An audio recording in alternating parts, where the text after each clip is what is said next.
If you close this video right now, you will permanently lose the finding from a 2019 study out of Hiroshima University that measured nocturnal blood pressure in adults over 65 across 3 different evening drink protocols, and documented a 23% difference in the overnight dipping pattern between the group that followed Japanese cardiological guidance and the group that followed none. The phenomenon at stake is called nocturnal dipping, the medically necessary drop in blood pressure that should occur during every sleep cycle, and which cardiovascular researchers have confirmed reduces the risk of stroke and cardiac events more reliably than daytime blood pressure readings alone. Adults who fail to dip adequately overnight face a 46% elevated risk of ischemic stroke compared to those who dip normally. And in Japan, the evening protocol for supporting this dip has been standard geriatric cardiac counseling since 2003. Your last cardiology appointment almost certainly did not include this conversation. The blood pressure system operates differently in the aging body, and this difference is precisely why the timing of what you consume in the evening hours matters more after 60 than it ever did at 40.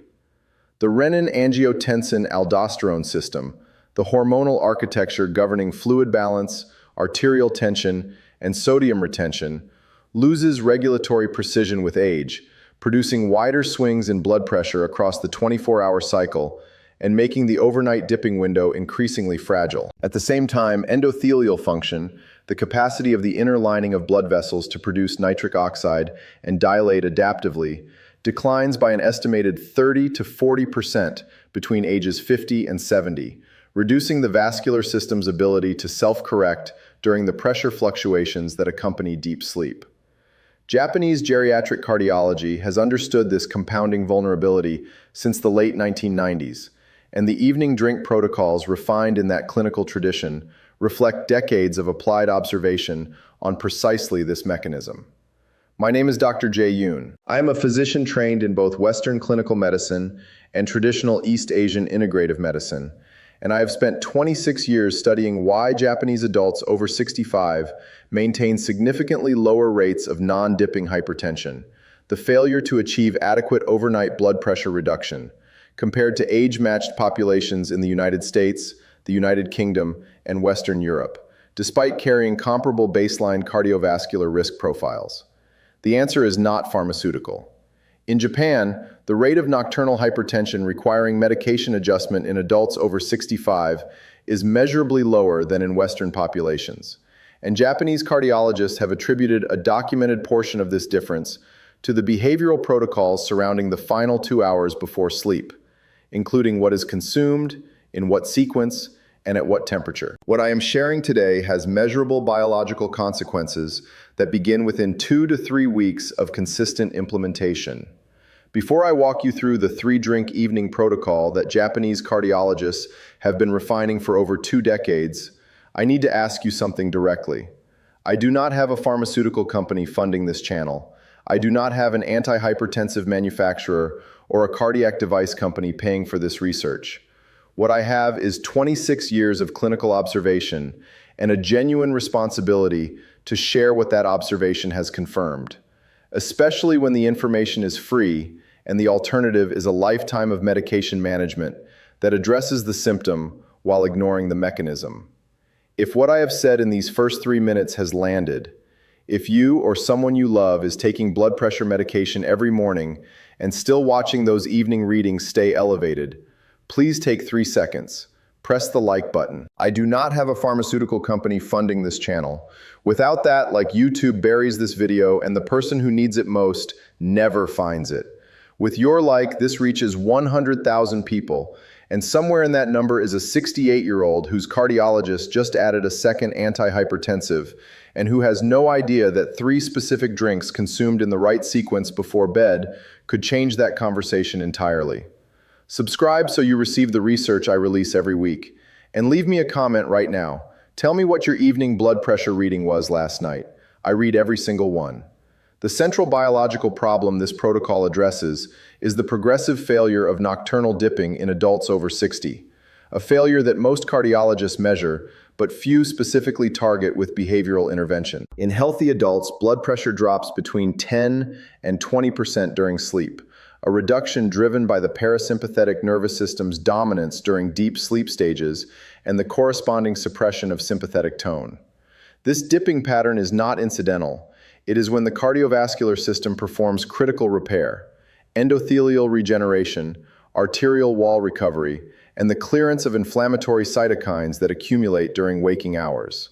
In non-dippers, adults whose blood pressure fails to achieve this reduction, the cardiovascular system works through the night without recovery, accumulating damage that correlates with significantly higher rates of left ventricular hypertrophy, arterial stiffness, and end organ damage over time. Japanese cardiovascular research has documented this pattern in precise detail since the publication of the J-HOP cohort data in 2014, which tracked non-dipping patterns in over 3,000 Japanese adults over 50 with reproducible findings.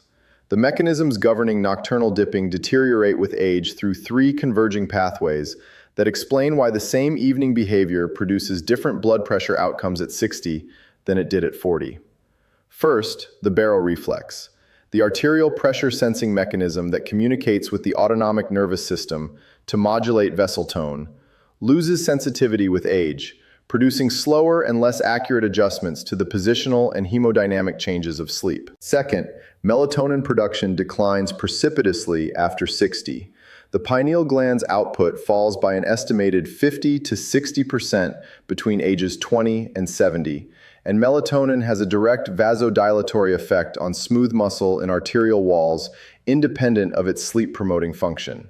Third, the kidney's capacity to excrete sodium efficiently during the overnight hours diminishes with age, producing the sodium retention that sustains elevated arterial pressure through the sleep window.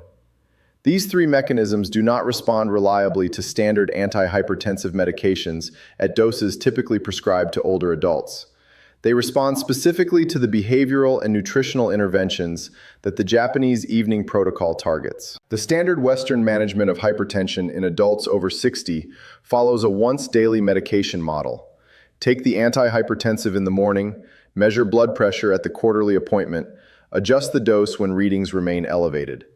This model is structured around daytime blood pressure targets and validated for reducing daytime cardiovascular events, but it is structurally blind to the nocturnal window. A landmark study published in the European Heart Journal, the Hygeia chronotherapy trial, enrolling 19,168 adults with hypertension and followed for a median 5 years, found that patients who took their antihypertensive medication at bedtime rather than in the morning showed a 45% reduction in major cardiovascular events. The Western cardiology establishment did not subsequently revise dosing time guidelines for the majority of patients. The 15-minute clinical appointment, the morning prescription refill, the quarterly blood pressure check, none of these delivery mechanisms create space for a conversation about what happens to blood pressure between midnight and 6 in the morning.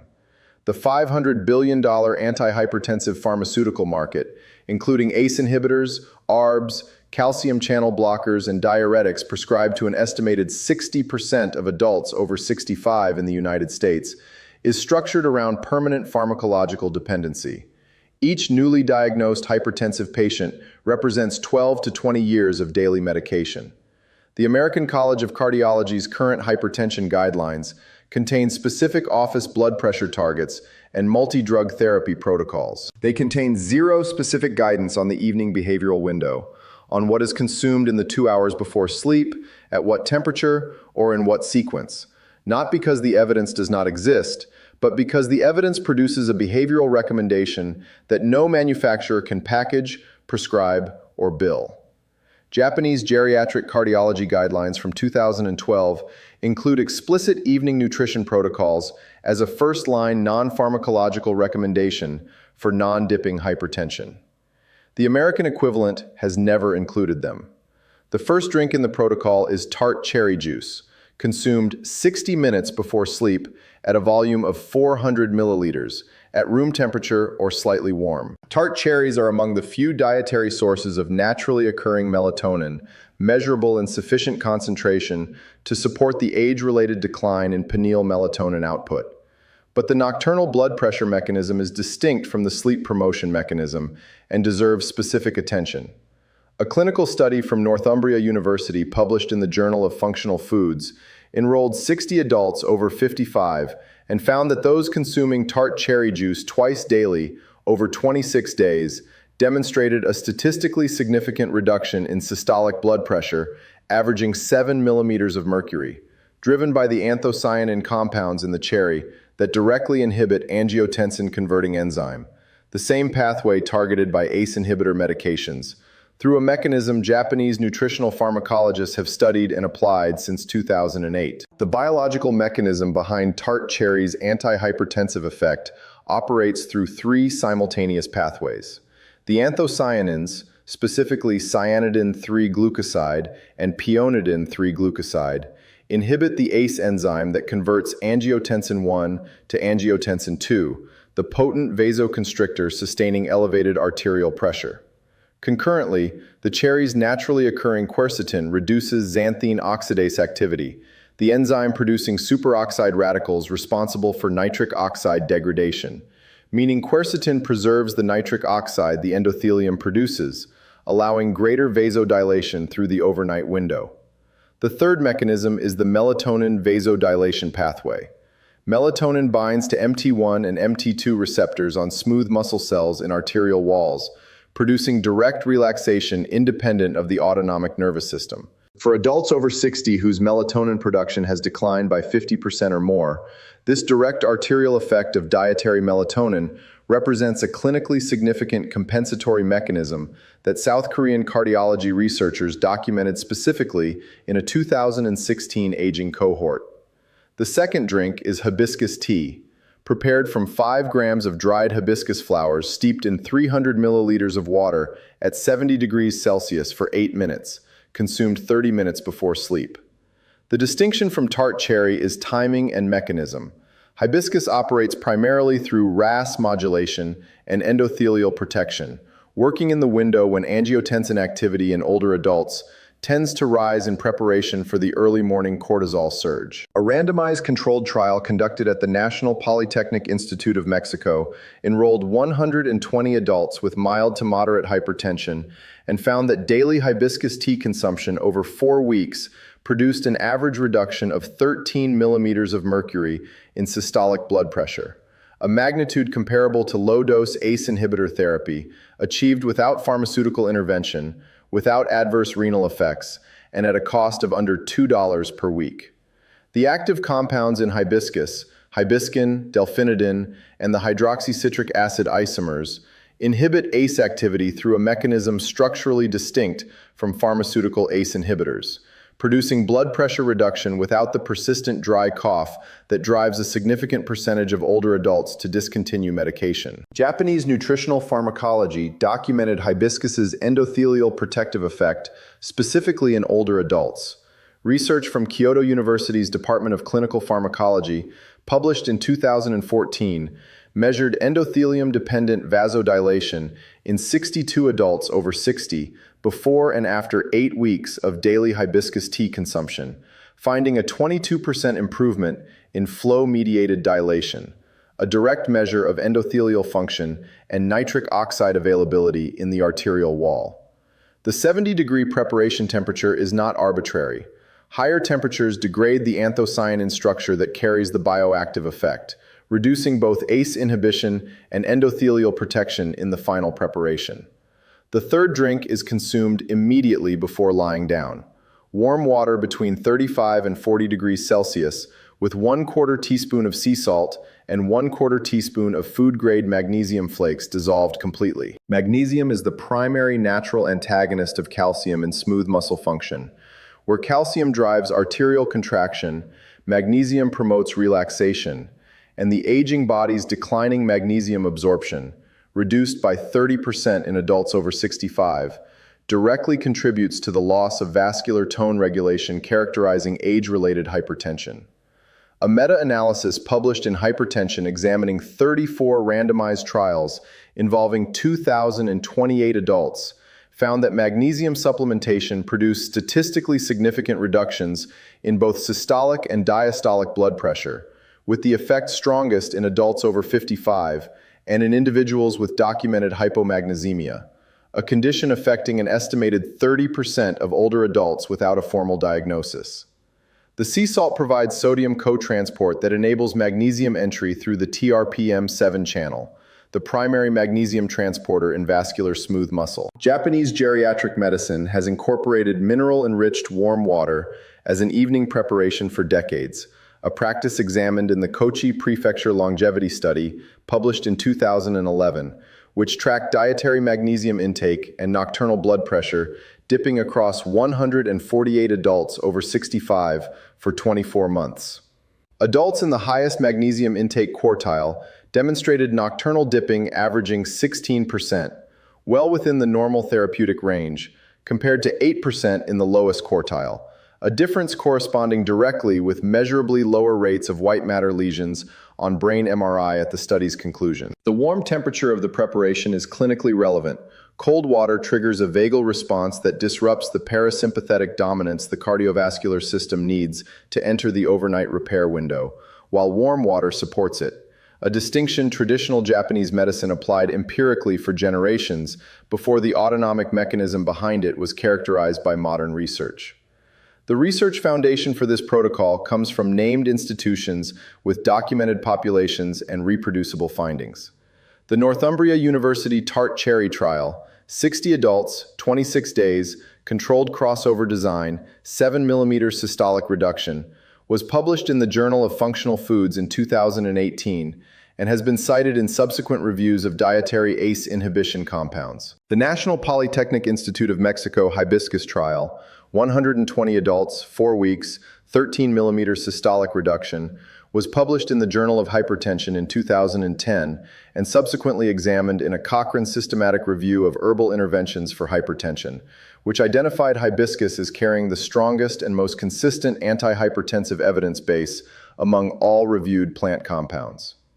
The magnesium meta-analysis published in Hypertension in 2016 by researchers from Indiana University School of Medicine reviewed 34 randomized controlled trials and confirmed the dose-response relationship at a minimum of 300 milligrams of elemental magnesium daily. The Kochi Prefecture Magnesium Dipping Study was subsequently examined by Tohoku University researchers, whose cardiovascular aging cohort, 260 adults over 65 followed for 36 months, confirmed the nocturnal dipping advantage in adults with higher dietary magnesium and documented a concurrent reduction in morning blood pressure surge amplitude. The morning surge, the sharp rise in blood pressure between 4 and 10 in the morning that corresponds to peak stroke and cardiac event incidence, was 28% lower in amplitude in the high magnesium quartile, a finding Japanese cardiologists have incorporated into evening nutritional counseling as a direct means of reducing the most dangerous blood pressure window of the day. South Korean cardiovascular guidelines updated in 2017 explicitly reference dietary magnesium and evening hydration protocols as non-pharmacological tools for non-dipping hypertension management, a recommendation absent from any American or European equivalent published in the same period. 3 mistakes eliminate the protocol's benefit entirely. The most common is substitution. Caffeinated teas, including green tea, black tea, and herbal teas containing guarana, carry adenosine receptor antagonism that directly suppresses the parasympathetic shift needed for nocturnal dipping, counteracting the vasodilatory effects of all 3 drinks. The second mistake is consuming the tart cherry juice in a sweetened commercial form. The insulin response to simple sugars triggers sympathetic nervous system activation that elevates nocturnal blood pressure rather than reducing it, negating the anthocyanin benefit entirely. The third and most damaging mistake is consuming any of the 3 drinks cold, below 15 degrees Celsius, which triggers vagal reflex that disrupts the autonomic balance supporting the nocturnal dipping window. A study from Seoul National University Hospital tracking 62 patients with non-dipping hypertension over 12 weeks found that cold liquid consumption within 90 minutes of sleep delayed the onset of nocturnal dipping by an average of 90 minutes, a delay that corresponds directly with reduced cardiovascular recovery time across the sleep cycle. 2 additions compound the protocol's effectiveness significantly and are both standard in Japanese geriatric cardiovascular practice. The first is a 5-minute breathing practice, slow inhalation over 5 counts, exhalation over 7 counts, performed immediately after the third drink and before lying down. This specific ratio activates the baroreceptor reflex and shifts autonomic tone toward parasympathetic dominance, amplifying the vasodilatory effects of all 3 drinks by accelerating the transition away from sympathetic activation. The second is sleep position.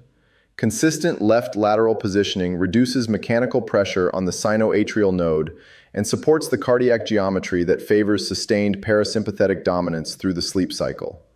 Osaka University's Cardiovascular Aging Research Group documented in 2015 that the combination of evening mineral hydration and consistent left lateral positioning produced nocturnal dipping reversal, the restoration of normal overnight blood pressure decline in 39% of hypertensive adults over 65 who had been non-dippers for more than 2 years, within just 12 weeks of protocol implementation. Managing hypertension with standard Western pharmaceutical protocols, single or multi-drug antihypertensive regimens adjusted quarterly, cost an average of $4,000 to $8,000 annually in the United States, accounting for medications, laboratory panels, and clinical appointments. Across 25 years from a diagnosis at age 60, cumulative medication cost alone frequently exceeds $120,000, before accounting for downstream cardiovascular events. Stroke hospitalization averaging $140,000 in the first year, cardiac rehabilitation, and subsequent care that frequently surpasses $400,000 over 2 decades. Tart cherry juice costs under $30 monthly. Dried hibiscus flowers cost under $2 weekly. Food-grade magnesium flakes cost under $15 monthly. The 3-drink protocol costs under $60 per month, under $720 annually, and addresses the nocturnal blood pressure mechanism that pharmaceutical management systematically ignores. The $500 billion antihypertensive industry has every structural incentive to ensure this arithmetic never enters your clinical appointment. It tells me something about you that you watch this to the end. Managing blood pressure after 60 is a relentless cycle. Daily medications, quarterly appointments, adjusted doses, new prescriptions, and it is exhausting. You watched anyway. That tells me you are still looking for the mechanism that the 15-minute clinical appointment did not give you. This 3-drink protocol is one of them. It requires ingredients available at any grocery store for under $60 monthly, and it targets the overnight dipping window that your current treatment plan is not addressing. Press the like button, not for me, but for the person sitting in a pharmacy drive-thru right now, filling a second antihypertensive prescription, with no idea that a glass of tart cherry juice before bed might change their next cardiologist conversation. Subscribe to this channel. I am preparing 4 videos on the nighttime cardiovascular protocols used in Japanese geriatric medicine that Western cardiology has never incorporated into standard guidelines. Share this with one specific person managing blood pressure on medication alone. Leave a comment with your evening systolic reading tonight. I read every single one. Next week, I will show you the specific Japanese fermented ingredient, examined in 41 peer-reviewed papers, available for under $3, never once mentioned in Western cardiology guidelines, that measurably reduces morning blood pressure surge amplitude and restores nocturnal dipping in adults who have been non-dippers for years. Dr. Jae Yoon. The science Asia has always known. Take care of yourself. I mean that.